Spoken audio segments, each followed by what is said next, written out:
This is the preparation of aluminum hydroxide gel. We are measuring sodium carbonate. 2.5 gram sodium carbonate has been measured. Taking the measured sodium carbonate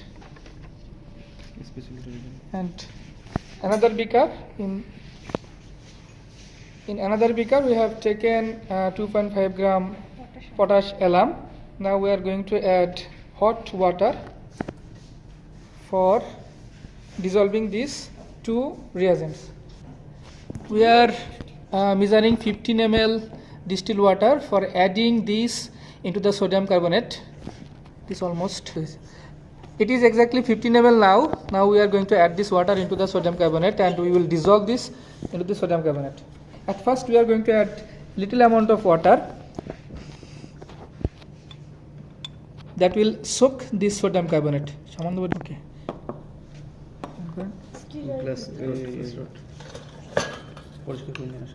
This is the lowest amount of water that has been added to soak this sodium carbonate. Now we are going to add extra amount of water for complete dissolution. We are gradually adding water and shaking sodium carbonate for the purpose of getting a clear solution. Now for the dissolution of potash alum, we are going to measure 25 ml of water. It is exactly 25 ml. Like the previous one, we are going to add, at first we are going to add a little amount of water to soak the potash alum. Since potash alum is very much soluble in water, it will be dissolved very quickly.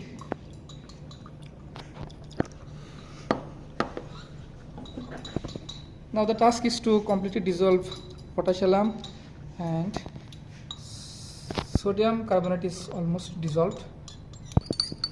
So dissolution is ongoing. After the complete dissolution, we will get a clear solution of potash alum. Now we are going to add potash alum into the sodium carbonate solution. It will produce aluminum hydroxide gel. We are going to add slowly, and you will see the gel is forming, and continuous stirring is also accomplishing so that the bubbles that produces or remove the bubble. You can see that the bubble is forming and gel is forming simultaneously. We are stirring so as to remove the bubble.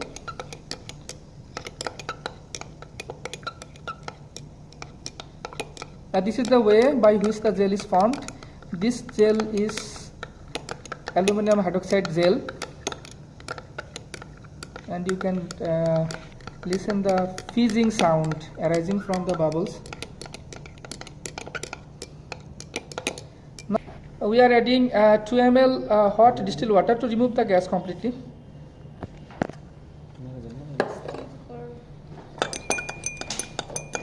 Perfect gel has been formed. It is thick concentrated solution, so we are going to add cold water to make the solution a dilute one. So this is our cold water. We are going to add this cold water to dilute this thick solution. Adding this cold water and stirring to dilute the solution. Now we are folding the filter paper. First step is to fold from the middle. Now refold in quarter.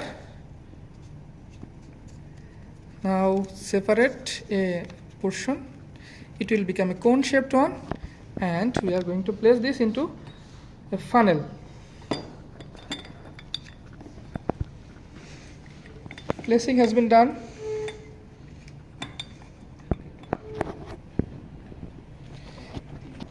Now we are going to pour this solution into this filter paper. Slowly dipping down into the filter paper, and filtration has been started. As you can see, the water is coming out from the end of the funnel. It will take a longer period of time, and after complete filtration we will take this filter paper and put this filter paper along with this aluminum hydroxide gel into the oven to dry it. After complete drying, we will wet the aluminum hydroxide gel, dried aluminum hydroxide gel, and using a formula, we will calculate the percentile. This X will be the weight of the dried aluminum hydroxide gel. Taking this gel, and we are going to put this gel into the dryer. Take the gel cautiously and put this into the oven. Now it will dry, and after 3 hours we will take this solution, take this dried hydroxide gel and wet it, and then we will calculate the yield value. Thanks to all for watching.